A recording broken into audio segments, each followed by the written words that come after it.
అనగనగా ఒక ఊరు ఉండేది. ఆ ఊళ్ళో ఒక చిన్న పిల్లల జట్టు ఉండేది. ఆ పిల్లలందరూ కలిసి చక్కగా బడికి వెళ్ళేవారు, చదువుకునేవారు, కలిసి ఆడుకునేవారు. పిల్లల్లో ఎవరికైనా ఏదైనా చిన్న సమస్య వస్తే ఒకరికొకరు సహాయం చేసుకునేవారు. ఓసారి పండగొచ్చిందని బడికి సెలవులు ఇస్తారు. అప్పుడు పిల్లలందరూ కలిసి ఒక మామిడి తోటకు విహారానికి వెళ్తారు.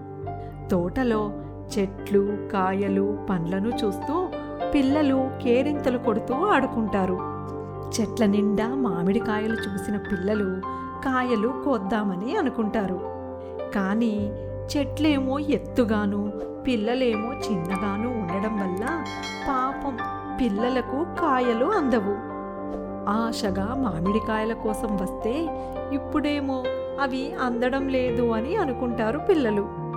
మరిప్పుడు ఏం చేద్దామని అనుకుంటూ ఉండగా ఆ పిల్లల్లో నుండి కిట్టు అనే అబ్బాయి తన అక్క అయిన మాలతి దగ్గరకు వెళ్ళి, "అక్క, మామిడికాయలు అందడం లేదు కదా, ఇప్పుడేం చేద్దాం?"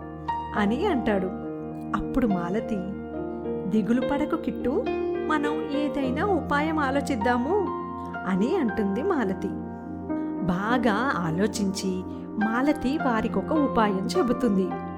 మాలతి పిల్లలందరినీ పిలిచి, "చూడండి పిల్లలు, మనందరం ఇప్పుడు కలిసికట్టుగా ఉన్నామంటే ఆ మామిడికాయలను సులభంగా కోయవచ్చు" అని ఒక ఉపాయం చెబుతుంది మాలతి. మాలతి చెప్పినట్టు పిల్లలందరూ చెట్టు చుట్టూ నిలబడతారు. కిట్టు వారి భుజాల మీదుగా ఎక్కి చెట్టుపైకి సులభంగా ఎక్కేస్తాడు. చెట్టుపైకి ఎక్కిన కిట్టు కొన్ని కాయలు కోసి తన స్నేహితులకు ఇస్తాడు. ఎలా ఎక్కాడో అలాగే తన స్నేహితుల సహాయంతో చెట్టు దిగుతాడు కిట్టు.